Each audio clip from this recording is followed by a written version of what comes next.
cadera, el muslo, la pierna y el pie, ¿no? Entonces, ¿alguien tiene por favor esa piernita? Entonces, estas regiones también se denominan la región pélvica, ¿sí? La región de la cadera, y vemos, ¿sí? Esta región del muslo se llama también región crural. Tenemos la pierna, que también se denomina región sural, y la del pie, que también se llama región pédica, ¿sí? Son 4 regiones que también tienen otros nombres que ustedes tienen que conocer. En la clínica, en la parte quirúrgica, se utiliza estos nombres, ¿no? Región pélvica, crural, sural y pédica, o pódica, ¿sí? ¿Sí? ¿Qué tenemos, verdad? 5 y 1. Ya. Bueno, en la región de la pelvis, la región de la cadera, obviamente tenemos ahí articulados estos huesos, ¿no? Los 2 huesos ilíacos, que junto con el hueso sacro, que vemos acá, forman este bacinete que se llama pelvis, ¿no? En otro momento, cuando llevemos el tronco, ¿no? Vamos a hablar de la pelvis en general, pero ya más o menos les adelanto que este bacinete, porque parece un bacín. ¿Saben qué es un bacín, no? Sí. ¿Sí? Bueno, este bacinete tiene muchas estructuras y como está interpuesto entre el tronco y el miembro inferior, vamos a estudiar una pelvis que se denomina la pelvis mayor, por acá porque ustedes han estudiado bien acá la línea arqueada, ¿no? Y que se continúa con las alas del sacro, el promontorio y todo esto, delimitan aquí una denominada pelvis mayor o pelvis falsa, y la pelvis menor, la que está debajo de la línea arqueada, y lo que está dentro ahí representando el útero, por ejemplo, en celecita está el útero ahí, ¿no? Y hay otros órganos más, ¿no? O pelvis verdadera también se llama así. Bueno, pero bueno, ese no es tema ahora. Lo que tenemos que hablar es de este hueso, del hueso ilíaco, que es un hueso aplanado, ahí lo vemos, un hueso ilíaco, y que obviamente, pero tenemos que estudiarlo muchas estructuras relacionadas con el abdomen, ¿no? Por ejemplo, la cara interna del hueso ilíaco se va a relacionar con la pelvis menor y pelvis mayor, ¿no? Donde vamos a encontrar las famosas fosas ilíacas. Acá la fosa ilíaca va a servir para la inserción de un músculo importante que se llama el músculo ilíaco, ¿no? Que se va a reunir, había un hueso pintado, creo que tú estabas agarrando Iván, creo, o no sé. Brian. Pero no tiene, creo que... ¿No tiene hueso ilíaco? No, solo este. Ah, ya. ¿Tienes ilíaco? No. Ya. Acá, digamos entonces, debajo de la fosa ilíaca, o mejor dicho, a un lado, el lado medial, tenemos esto que es una superficie en forma de oreja, que se llama superficie auricular o articular, ¿no? Que sirve para articularse con el sacro, ¿no? Bien, la medial a él tenemos una tuberosidad, la tuberosidad del ilion, ¿no? Porque toda esta parte en el hueso ilíaco se denomina ilion. Embriológicamente tenemos así esto. ¿Has visto una radiografía de recién nacido? Tú creo que estabas agarrando una radiografía pequeñita. He visto unas radiografías de recién nacido. Yo tenía, pero no traí.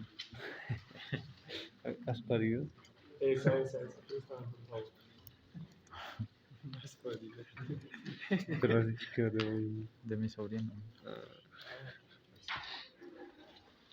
Bueno, es así como se ve, por ejemplo, una radiografía de una pelvis, donde podemos ver ahí los 2 huesos ilíacos, derecho e izquierdo, ¿sí? Y es como si aquí no hubiese una continuación, ¿no? Es porque están las 3 porciones del hueso ilíaco separadas, el isquio y el pubis, ¿no? Entonces, todavía esto es cartilaginoso, ¿no? Todavía este hueso está en formación, ¿no? Entonces tenemos los 2 huesos ilíacos, ¿no? Y todas las estructuras, las espinas ilíacas, todo que ahorita vamos a detallar, ¿no? Estas que son las escotaduras ciáticas, etc., ¿no? ¿Qué más podemos detallar acá? ¿No? Esta tuberosidad que se llama la tuberosidad del ilion, ¿no? Donde va a servir para inserciones musculares como por ejemplo del dorsal ancho, de los músculos erectores de la columna, etc. Bien. Tenemos esta línea arqueada que es la que delimitará la pelvis mayor y pelvis menor, que se continúa con la cresta pectínea, ¿no? Y acá se continúa con las aletas del sacro, ¿no? Y bueno, para formar la pelvis. Ya en esta cara interna, la que forma la pelvis menor o pelvis verdadera, tenemos el agujero obturador con dos cuerpos, ¿no? El cuerpo del pubis, que es esto, y el cuerpo del isquion, que es esto, ¿no? Ahí. Entonces, acá, por ejemplo, sirve para la inserción de un músculo que tiene que cerrar este agujero. ¿Cómo se llama este agujero? Agujero obturador. ¿Qué significa obturar? Cerrar, ¿no? Vamos a tapar, vamos a obturar, vamos a cerrar. Entonces este agujero tiene que ser obturado, tiene que ser cerrado primero por una membrana, ¿no? La obturación tiene que ser incompleta porque acá va a haber un conducto que se llama el conducto o canal obturador, acá, para que sirve para que pasen vasos y nervios del mismo nombre, obturadores, ¿no? Entonces, y tanto por dentro como por fuera, el agujero obturador tiene que ser cerrado también, no solamente por una membrana, sino por un músculo. El músculo obturador interno y el músculo obturador externo, ¿no? El músculo obturador interno entonces se va a insertar aquí en el cuerpo del isquio. Vamos a ver que se inserta y es un músculo que luego sus fibras se van a reunir acá, en esta escotadura, ¿no? Para formar un tendón, ¿no? Entonces vamos a tener aquí al obturador interno y vamos a ver por fuera el obturador externo. Otro músculo. ¿Bien? ¿Qué es lo que vemos además? Unas ramas, la rama iliopúbica, la rama isquiopúbica, ¿no? Y esto que se continúa ahí con la rama ilioisquiática, ¿no? Para delimitar el agujero obturador, ¿no? Tiene tubérculos el agujero obturador en su contorno para la inserción de la membrana, sobre todo, ¿no? Esta rama, que era pregunta de examen teórico, ¿no? La rama isquiopúbica, que se relaciona con el borde inferior, ¿no? Borde inferior del hueso ilíaco. Si estudiamos la cara lateral, tenemos la fosa ilíaca externa. Si esta era la fosa ilíaca interna, toda esta va a ser la fosa ilíaca externa, o también llamada cara glútea, donde se insertan los tres músculos glúteos: glúteo menor, glúteo medio y glúteo mayor, ¿no? En ese orden: menor, medio, mayor, ¿no? Pareciera que pues, el nombre dice glúteo mayor tuviera una superficie de inserción más amplia, pero no, ¿no? Acá la superficie de inserción más amplia es del glúteo menor. Tenemos la del glúteo medio y luego acá la del glúteo mayor, siempre atrás, ¿no? Que el glúteo mayor, aparte de insertarse en este hueso, va a tener inserción en el sacro. ¿Bien? ¿No? Entonces, estas inserciones de los tres músculos glúteos es gracias a lo que nos dijo su compañero, las crestas glúteas. Cresta glútea anterior, la posterior, y aquí hay una transversa o anterior, ¿no? Inferior. Inferior, perdón, inferior. ¿No? Hay unos tubérculos que también lo delimitan acá, ¿no? Debajo tenemos el acetábulo o cavidad cotiloidea, ¿no? Esto es muy importante ya que en el desarrollo esto es plano. En un recién nacido, como verán ustedes, acá, una radiografía de un recién nacido, 3 meses, ¿sí? Acá vemos un bolígrafo. Pausa. Vamos a ver, este es el acetábulo. Este es el acetábulo, ¿sí? En una radiografía. Y el acetábulo es plano. Aquí está aplanado, ¿sí? Acá tendría que estar la cabeza del fémur. Aquí se está notando un poquito la cabeza del fémur, ¿ven? La cabecita del fémur. Es un punto de osificación. El resto es cartílago, ¿no? ¿Qué es lo que quiere decir? Entonces, que el acetábulo en un recién nacido es plano. No es tan excavado. Acá lo vemos, está muy excavado, ¿no? Entonces, ¿eso qué significa? ¿No? Que la cabeza del fémur, que es cartilaginoso, ¿no? Se puede salir. Al ser plano, el acetábulo, esto se puede salir fácil, ¿no? Entonces, ¿qué es lo que hay que estimular en una cadera de un recién nacido? De un niño de un recién nacido de 3 meses. El acetábulo. ¿Qué es lo que hay que hacer? Hay que hacer que esta cabeza, que de inicio es cartilaginosa, tenga contacto con el acetábulo. ¿Para qué? Para que estimule. Al estimular, al estar en contacto estos dos huesos, se va a ir formando esa cadera. Y vamos a evitar la famosa displasia de cadera. La displasia de cadera es la subluxación de cadera. Porque entras. Y si no se forma bien, pues no hay buena cavidad y posteriormente pues un miembro puede crecer más largo que el otro, ¿no? La displasia es lamentablemente más frecuente en mujeres, en niñas que en niños, ¿no? Entonces yo cuando pues veo niños ahí recién nacidos, mujercita ya directamente la dama doble pañal, ¿no? El doble pañal va a hacer que las piernitas entonces estén abiertas, ¿no? Al estar abiertas, el fémur lo que hace es entrar a la cavidad y estimular. Hay que estimularla, ¿no? Haya o no haya displasia, no tengamos una radiografía, ya hay que estimularle al recién nacido desde el primer mes para que estimule y evitar la displasia. Si es mujercita ya, doble pañal directamente. Sí. Utilice doble pañal. Triple. Doble gasto. Doble gasto. No vas a gastar, uno tendrás ahí, o si no, un pañal de tela. No, pone, no vas a poder, no vas a comprar para tu hijita. Bien, bueno, acá anatómicamente tenemos la ceja cotiloidea que se corta acá, se llama la escotadura cotiloidea. Vemos una superficie articular en forma de semiluna porque el trasfondo es no articular. Acá sirve para la inserción del ligamento de la cabeza del fémur o ligamento redondo, ¿no? Que viene por 3 fascículos, ¿no? Entonces, acá es donde se agarra el fémur con el acetábulo, ¿no? A través de un cordón, que en la siguiente clase vamos a hablar del ligamento de la cabeza del fémur, vamos a hablar, ¿no? Y vamos a hablar que aquí hay un rodete, así como en el hombro, ¿no? Hay un rodete o labrum denominado, ¿no? Recuerden que acá también hay un canal que se llama el supracetabular, que sirve para la inserción del tendón reflejo del recto femoral, que es una parte del cuádriceps, que vamos a hablar igual en su momento, ¿no? Y bueno, eso sobre todo, ¿no?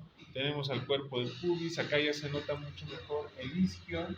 El isquion es nuestra sentadera, ¿no? Cuando nosotros nos sentamos en el isquion, en esta parte, nos sentamos en nuestros isquios. Ahí nos sentamos, ¿sí? Esa es nuestra sentadera. Cuando uno se siente encima, tu hueso, ¿no? Tu isquio. Es el isquio lo que está ahí molestándole, ¿no? Al muslo de su chico, de su chica, cuando se sientan ahí en sus espaldas. Tu isquio. ¿Sí? Nada más es que parece mi isquio.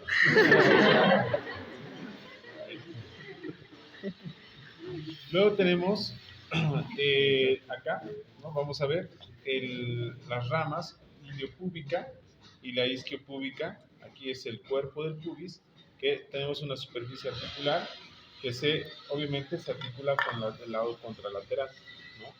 Tenemos este cartílago, que es el cartílago del pubis, ¿sí?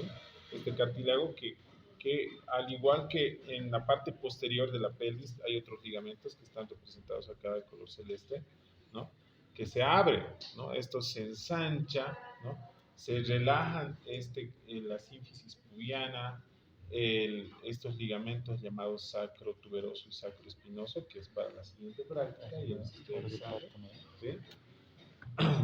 En el momento del parto, ¿no? La pelvis tiene que ensancharse y acomodarse a los diámetros de la cabeza del bebé, ¿no? Y para eso necesita ensancharse y empieza a relajarse. Hay una hormona que empieza a relajar esto y se llama la relaxina y la oxitocina, ¿no? Entonces relaja y esto se ensancha, ¿no? Y la cabecita del bebé en el momento del parto pues se va acomodando para luego salir, ¿no?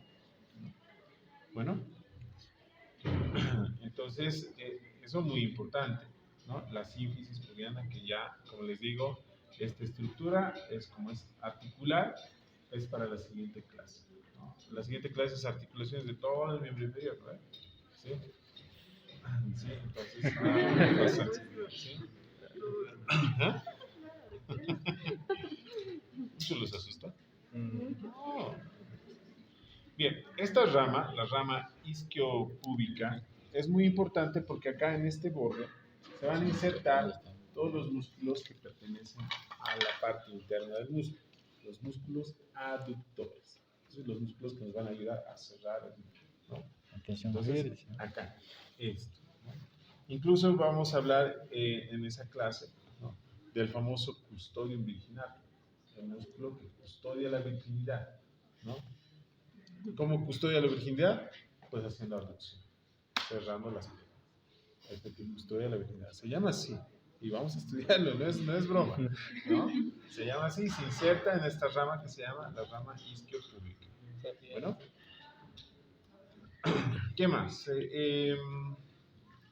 Esto es lo que encontramos, por ejemplo, en nuestra cara lateral y ahí en los bordes, ¿no? Tenemos esta que es la cresta ilíaca, ¿sí?, en forma de una S, si ustedes la ven, en forma de una S, ¿no? Y sirve para la inserción de unos músculos que tenemos a ambos lados del abdomen, que se llaman los músculos anchos. Oblicuo externo, oblicuo interno, transverso, que se van a insertar en la cresta ilíaca, ¿sí?, que formarán el borde superior. Las ramas isquiopúbicas forman el borde inferior, ya les he mencionado, donde se insertan los músculos abductores, ¿no? La rama, el borde anterior, pues tiene inserción, tiene las estructuras aquí, estas denominadas las espinas ilíacas, que también es palpable. A comparación de la espina ilíaca anterior-inferior, esta no es palpable, esta sí es palpable, ¿no?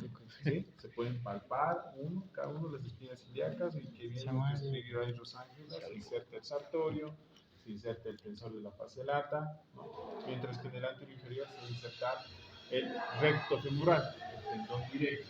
Acá recuerden que está en un tendón que se llama tendón recto. Aquí hay una escotadura para que salga un nervio que se llama el nervio cutáneo femoral lateral o femorocutáneo, ¿no?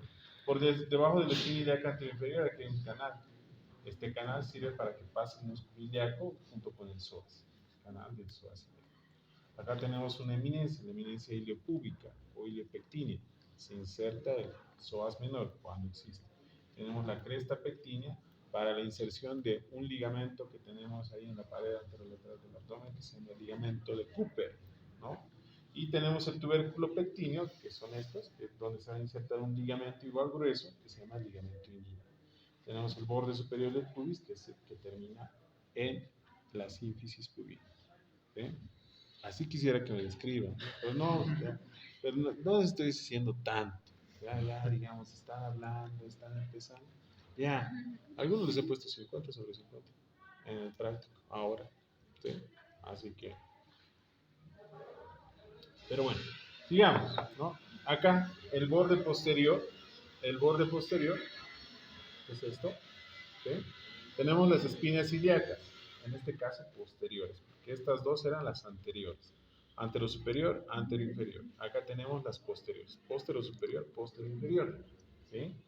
Esta se llama una escotadura inominada, pero que no sirve para nada, no pasa nada, mientras en esta sí pasa. En esta sí pasaba el nervio cutáneo femoral lateral o femorocutáneo, ¿no? Estas dos espinas ilíacas posteriores sirven para las inserciones de unos músculos que nos ayudan a mantener erecto el cuerpo, los músculos erectores de la columna, ¿no? Tenemos una escotadura que se llama la escotadura ciática mayor, donde pasa un músculo importante, ¿no? Aquí está el agujero ciático mayor, ¿sí? Estos son los agujeros ciáticos mayores. Pasa el músculo piramidal, que va a unir aquí el fémur con la pelvis, un músculo denominado pelvitrocantero. Bien. Tenemos las espinas ciáticas, esta espinita que se llama la espina ciática, y por debajo de la espina ciática tenemos la escotadura ciática menor, que también pasa un tendón que se reúne aquí, el obturador interno se reúne aquí y también se va al tendón, ¿no? Bueno, entonces son espacios en la pelvis que comunican la región de la pelvis con el muslo, específicamente con la cadera. Son denominados los músculos pelvicocanteros, porque van insertados en el total. Eso es otro tema. Bien. ¿Qué más vemos? ¿No? Bueno, todas estas estructuras, que de la misma manera como vemos en la pelvis, ¿no?, tienen que ser palpadas, ¿no? El médico, ustedes que están formados como médicos y van a valorar parturientas, ¿no? Entonces tienen que hacer tacto, ¿no? Entonces, tacto vaginal, ¿no?, Y mediante tacto vaginal hay que palpar, hay que llegar, los dedos tienen que llegar incluso hasta el sacro. Hay que llegar a palpar la cara anterior del sacro, promontorio, alas del sacro, hay que palpar las espinas ciáticas, ¿no? Y todas estas, el cuerpo del isquio, ¿no? Para hacer valoraciones, la famosa pelvimetría. Esto es la pelvimetría sirve para medir la pelvis, ¿no? Y saber si una pelvis es viable o no. Por ahí lo vamos a hacer estancada en la cabeza del bebé y no va a ser viable, entonces hay que convertir en el necesario, ¿no? Bueno, entonces para eso se hace incluso el tacto vaginal para hacer la pelvimetría interna. Hay pelvimetría externa también, agarras tu vinchita y vas midiendo de espina a espina, de cresta a cresta, de trocánter a trocánter, de isquion a isquion, vas midiendo, ¿no? Y vas viendo si esa pelvis es viable o no. Muy importante saber las estructuras que van a constituir la pelvis. En obstetricia, de nuevo, van a mostrarles, van a describir, a ver, tienes que volver a hablar de estas estructuras que nos estoy diciendo. Tienen que volver a hablar de obstetricia. ¿Bien? Y bueno, ese es el borde posterior y con eso acabamos este hueso. Bien, solamente hemos hablado. ¿Cuánto hemos hablado de este hueso? 20 minutos. ¿No? ¿Sí? Ya en este caso, el fémur, que es donde la región del muslo, ¿no? Donde, fíjense, esto está en valgo. ¿Qué quiere decir? Nuestras rodillas fisiológicamente están dirigidas hacia adentro, ¿no? Es un valgo fisiológico, pero que las piernas tienen que estar rectas, ¿no? En este caso, así está, ¿no? Vamos, y esa es la anatomía normal, por ejemplo, no tanto ahí, ¿no? Bueno, pero si esto también está a la vez al mismo tiempo inclinado lateralmente, ya vamos a hablar como Kiko, ¿no? Así con nuestras rodillas unidas, eso ya no es un valgo fisiológico, es un valgo patológico, ¿no? Nuestro fémur tiene que estar inclinado, en cierta inclinación, ¿sí?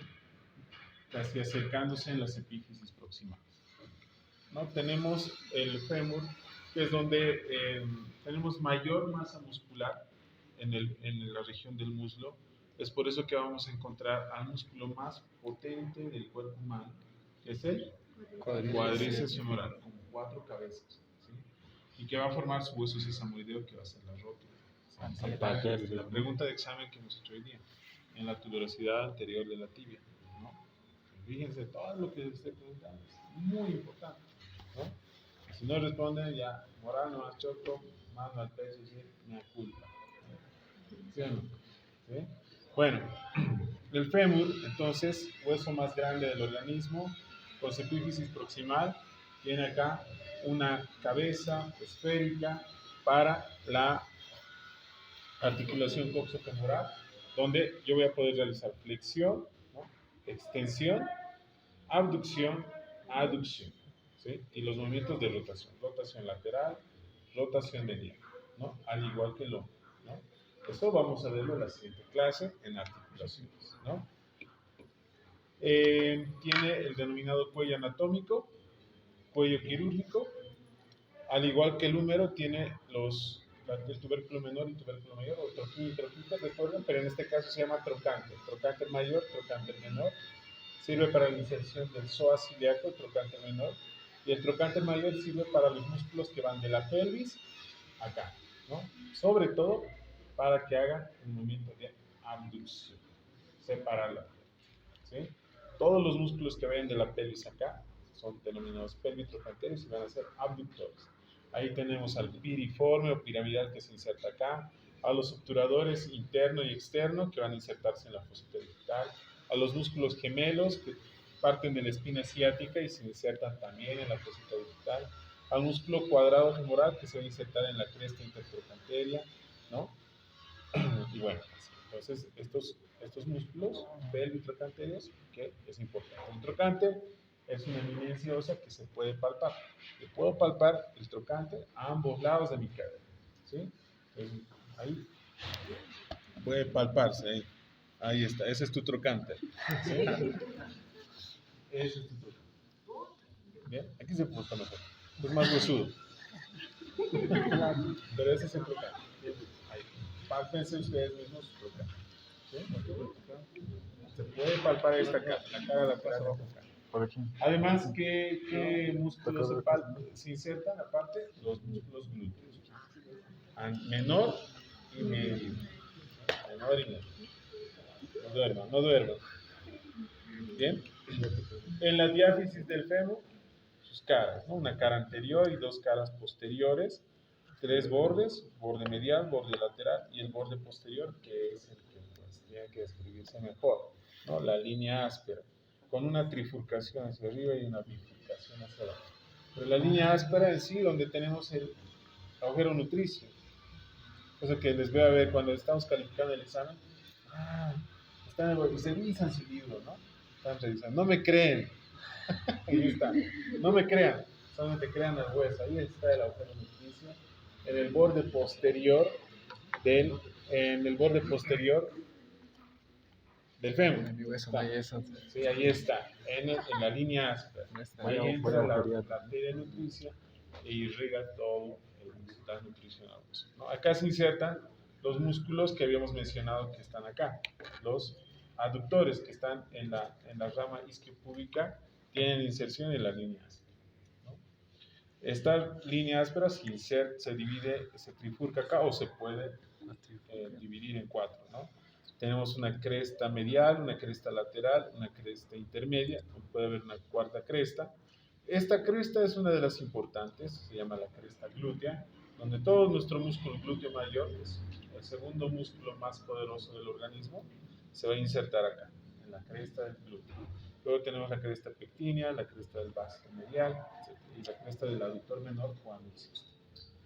Y la de la bifurcación, acá, sirve para los músculos gemelos de la pierna, los gastrocnemios, los que están ahí en la región sural. El tuso, lo que El tuso. ¿En qué forma ahí? La región poplitea. La región poplitea. Bien. En estas caras se va a insertar, en la anterior y en las dos posteriores se van a insertar el músculo más poderoso del organismo, el cuádriceps femoral. ¿Sí? Los denominados bastos. Basto medial, basto lateral, basto intermedio, etc. La epífisis distal sirve, tenemos acá en la parte anterior, la denominada tróclea femoral. ¿Sí? La tróclea femoral que sirve para articularse con la rótula, ¿sí? Para formar la articulación rotuliana. No. Femoropatelar, femororotuliana, ¿no?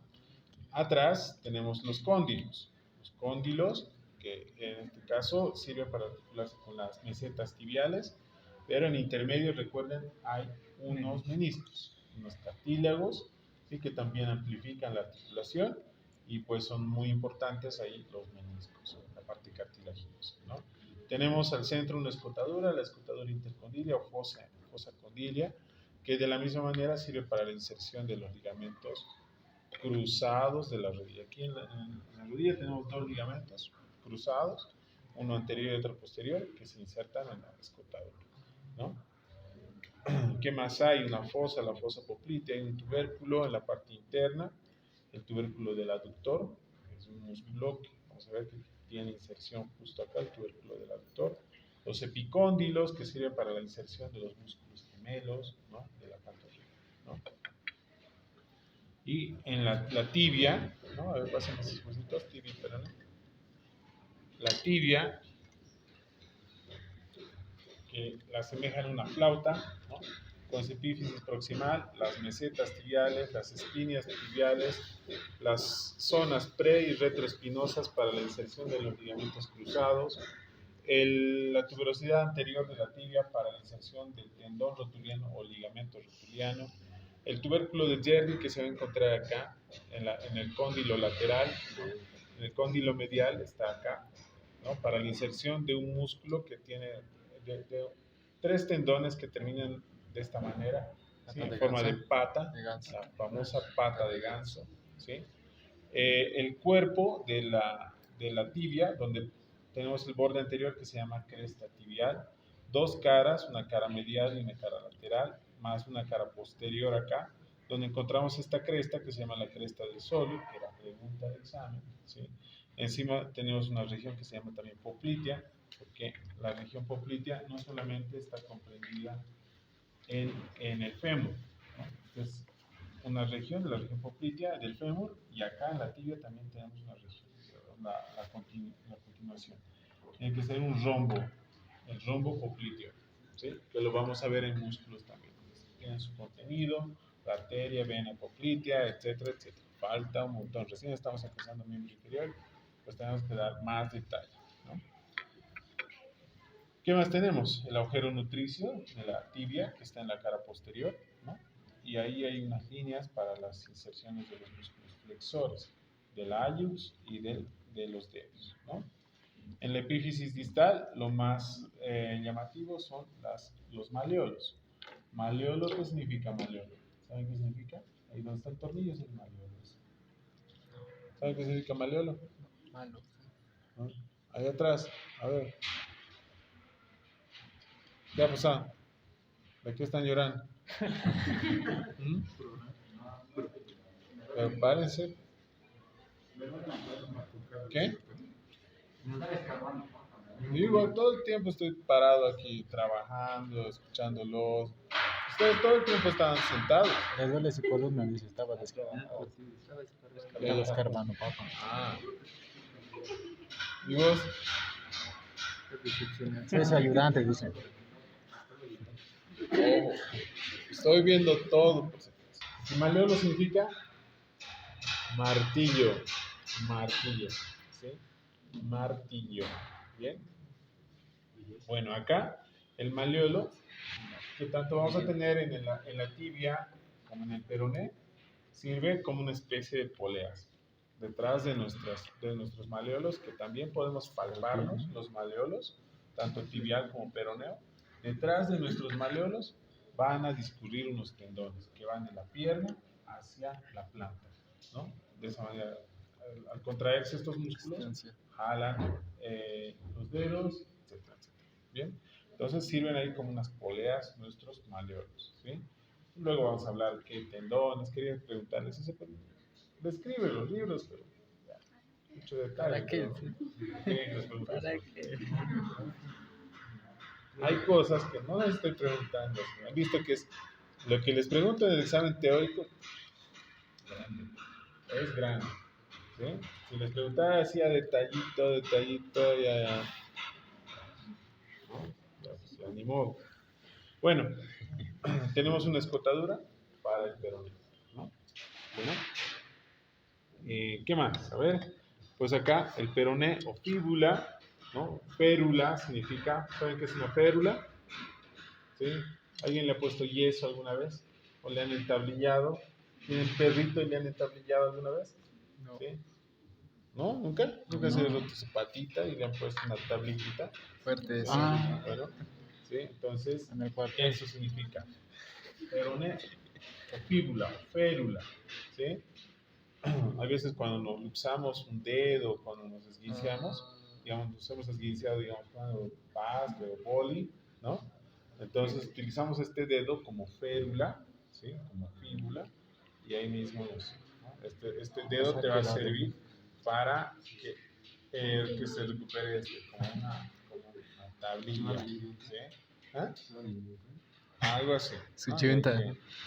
Bueno, eso es, bueno, este huesito, la fíbula, hueso largo, ¿no? Pues epífisis proximal que tiene su cabeza, este es el cuello, que se relaciona con el nervio peroneo común, vamos a hablarlo después.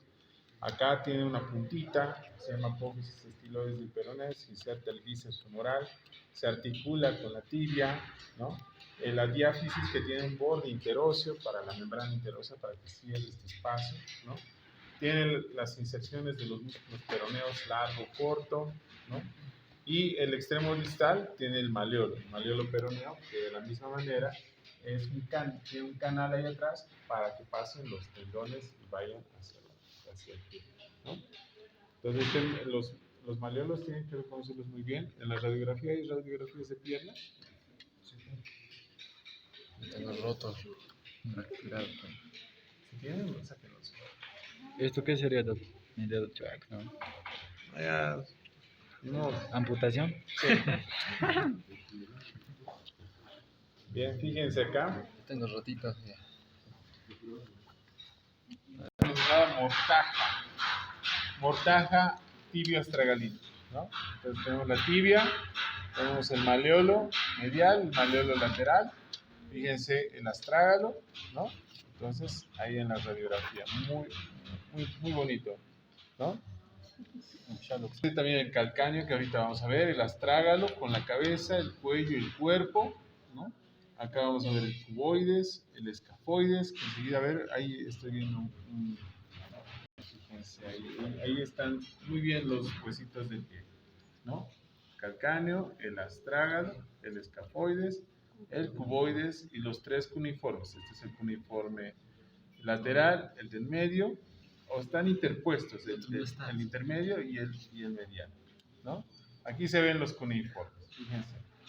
¿Sí? Aquí está el escafoide, navicular, primer cuneiforme, segundo y tercer cuneiforme, ahí pequeñito, ¿no? Y el cuboide es acá grande, ¿sí? Bien, están los metatarsianos, primero, segundo, tercero, cuarto y quinto, con las bases de los metatarsianos, las cabezas de los metatarsianos y las diáfisis, ¿no? Eso no les he preguntado. Esos del tarso, ¿no? Tienen que saber para poder describir una radiografía, ¿no? Un docente ahí con ustedes en tercero, y en tercero ya defienden casos clínicos, por si acaso. No, a ver la radiografía tanto, saberla, y la parte de anatomía tienen que saber.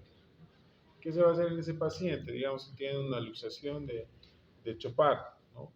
Ya en la siguiente clase vamos a hablar de ligamentos, de articulaciones, la articulación de Chopard, la articulación del isfran, los ligamentos en Y, el ligamento en resorte, el ligamento gran plantar. Hay harto que hablar, ¿sí?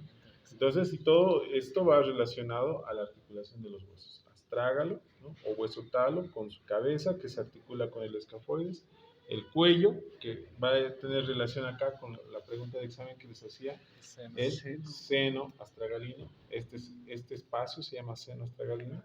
¿Sí? Es hueco, ahí si ustedes ven es hueco. ¿Sí? Ahí, ese es el famoso seno astragalino. ¿Sí? Y obviamente se forma con estos dos huesos, astrágalo y calcáneo. Nada más. ¿Sí? Tenemos al calcáneo, quien calca nuestras impresiones plantares o sus dos tubérculos, ¿no? Medial y lateral. Este es el acá adelante tenemos la tuberosidad mayor y este va a ser la tuberosidad menor o sustentáculum tali también se llama, ¿no? Que sostiene al talo, quiere decir. El otro nombre del astrágalo es talo, ¿sí? Este se denomina así, sustentáculum tali, por donde van a discurrir tendones, flexor largo del talus, flexor común de los dedos, ¿no? Donde se forma el quiasma tendinoso, ¿no? Ya vamos a hablar eso en las prácticas de músculos.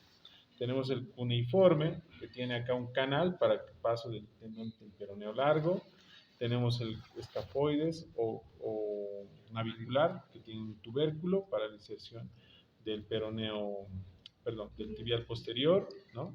Tenemos acá los cuneiformes, el cuneiforme medial, con su tuberosidad para el músculo tibial anterior, el cuneiforme menor, ¿no? O segundo cuneiforme, y el cuneiforme intermedio, ¿no? Acá igual se dibuja una mortaja, ¿sí? Una mortaja. Y tenemos acá los metatarsianos, ¿no? Con sus bases, sus cabezas y sus diáfisis, ¿no? ¿Quiénes de los metatarsianos tienen apófisis o tuberosidades? Solamente el primero y el quinto, para el tendón del peroneo largo, para el tendón del peroneo corto, ¿no? Las falanges del dedo hallux o dedo gordo, segundo dedo, tercer dedo, cuarto dedo y quinto dedo o dedo pequeño. Recuerden que en los dedos del pie ya no hay anular, medio, meñique, nada de eso. Es dedo gordo, dedo pequeño, ¿sí? Y se va enumerando segundo, tercero, cuarto y quinto dedo, ¿no? Con tres falanges que son las mismas de la mano, ¿no? Y dos falanges, el dedo gordo, semejante al pulgar. ¿Bien? Bueno, ya. Bueno, hay más detalle, pero eso lo vamos a dejar ahí para articulación. Después en el aula. ¿Dudas, preguntas? Una pregunta. ¿Es verdad que dicen que los huesos del tarso tienen como 6 caras? ¿6 caras? Sí. ¿Tarso? Sí. Los huesos del tarso tienen seis caras. Una cara dorsal, una cara plantar, ¿sí? Una cara lateral, Cubo. una cara mediana. ¿Sí? Y las 1, 2, 3, 4 y una cara anterior y una cara posterior, ¿no? Son como un dado, ¿no? Como un dado, 6 caras. Son articulaciones, son artrodias, o sea, articulaciones planas. Bueno, eso ya para la siguiente clase. Entonces, han visto ustedes, hemos hablado de vasos, nervios, inserciones ligamentosas, musculares.